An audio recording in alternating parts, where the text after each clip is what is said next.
Hey guys, today I'm going to show you how to set up a subscription on Wix. Let's get started. First, go to wix.com and log in your account. This will lead you to a tab containing all of your Wix websites. Click on the website you want to use by clicking on Select and Edit Site right here. This action will lead you to your site's dashboard. In here on the left panel, click on Apps right here so you can proceed to the App Market home. In here, click on the search bar, type in subscription, then click on this app right here, and then click on Add to Site in the next tab, and just wait as your app gets installed. After that, the app will be automatically added to your site, leading you to the Wix editor.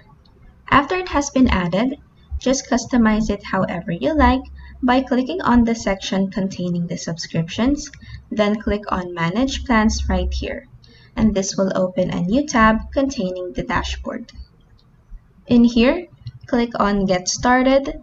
From here, create your first plan, set up the payment methods you want to make available, then upgrade with the plan that will let you accept payments. These will now be all based on your preferences and what you need for your website. After you're done setting up your subscription, click on Save up here to save your changes. And that is how you can set up a subscription on Wix. If this video helped you, please like and subscribe for more helpful tutorials.